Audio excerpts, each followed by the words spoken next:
Today we are jumping into a truly incredible story of transition, right from the book of Joshua. We're talking about an entire nation moving from 40 years of just wandering to standing on the very edge of their destiny.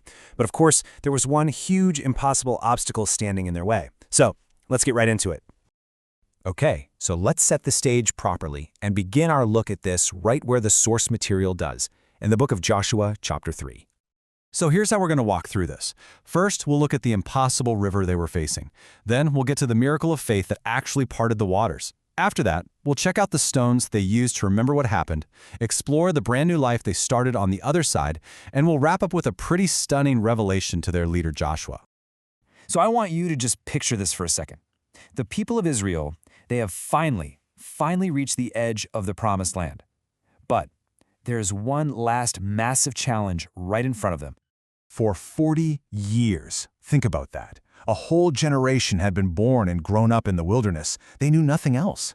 And now they are standing right at the finish line. You have to imagine the anticipation, and probably the anxiety was just off the charts. And this obstacle? Well, it's not just some little stream they can wade across. The Jordan River is at flood stage. We're talking a violent, overflowing torrent at its absolute most dangerous. From a purely physical standpoint, crossing was impossible. And instead of getting some immediate solution, they're told to wait for 3 days.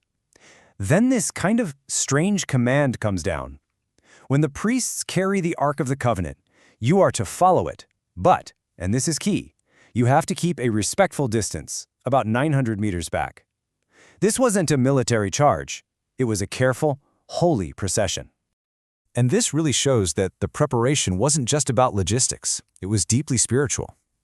They were told to consecrate themselves, to basically purify their hearts and minds, because what was about to happen wasn't a human plan. It was going to be a divine act. And that divine act, well, it hinges completely on one single moment of faith, and it leads to one of the most famous miracles in the entire Old Testament. Now, it's so important to understand what the Ark of the Covenant was all about. This was not just some sacred box. No, it symbolized the very presence of God Himself, leading the way. Only specially consecrated priests were even allowed to touch it, which tells you just how holy it was considered.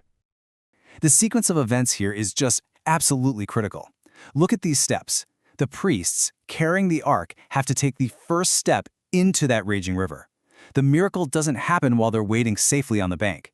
It's only when their feet touch the floodwaters, that specific act of faith, that the impossible happens. The river just stops flowing upstream, piles up, and suddenly there's a dry path for the entire nation to cross. You know, this creates such a powerful contrast with that famous Red Sea crossing their parents had gone through. Remember, at the Red Sea, God parted the waters first and then the people walked through. But for this new generation, the test was different. They had to show their faith by stepping into the dangerous water before it parted. It's a subtle change, but it's a huge shift in the level of trust that was required. Our source material really captures this idea beautifully with this metaphor. The faith that was shown by the leadership, by Joshua and the priests, it flowed down to the people, creating this unified trust that really made the whole thing possible.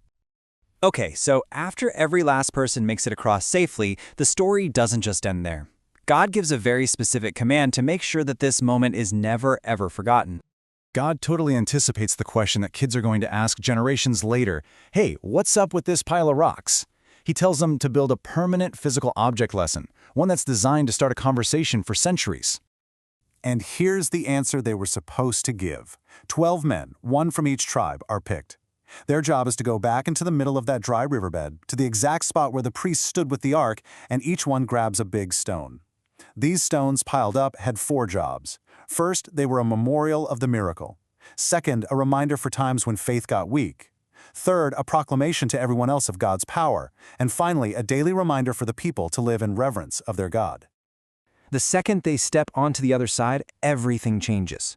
And I don't just mean their location. It's the end of an entire era for them and the beginning of a totally new reality. The first change is external. News of this impossible crossing spreads like wildfire, and the powerful kings of the land are just terrified. Before a single battle is even fought, their enemy's morale is completely crushed. God is clearing the path for them psychologically, not just physically. And the internal changes? They were just as dramatic. I mean, it transformed their whole way of life practically overnight. The supernatural food that showed up every day from heaven, it was replaced by having to farm the land. A life of aimless wandering was replaced by a life of settling down. And the covenant with God was physically renewed through circumcision, marking this new generation's total commitment. Seriously, just pause and think about that for a second. For almost 40 years, every single morning, supernatural food just appeared. But the day after they ate the first food from their new home, it stopped, just like that. The time of total supernatural provision was over. The time of partnership and working the land had begun.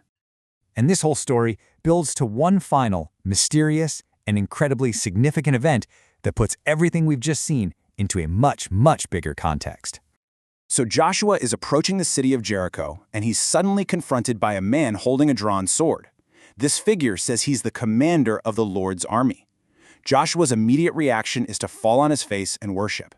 And then the commander says, "Remove your sandals, for this place is holy." The exact same words God spoke to Moses from the burning bush. Now, the source material we're working from makes a direct and really powerful theological claim right here. It says that this commander wasn't just an angel, but was actually an appearance of the Son of God, Jesus Christ, centuries before his birth. And this is based on the fact that Joshua worships him and the ground is declared holy. And this is where it all comes together in this mind-blowing way, the linguistic connection. The name Joshua in Hebrew is Yehoshua. When you translate that name into Greek, it becomes Isus, which we say in English as Jesus. The names are the same. They mean the exact same thing. The Lord is salvation. So the leader who brought the people into the physical promised land has the same name and meaning as the one who brings people into the ultimate promised land. And so that brings us to the final question that our source material leaves us with. If this is the case, if this interpretation is right, how does that change the way we read these stories? It suggests they aren't just standalone historical accounts. It kind of reframes them as chapters in one single unfolding story, all pointing toward a central figure. It asks us to see these miracles and these battles, not just as events in the past, but as signposts in a much larger story of salvation.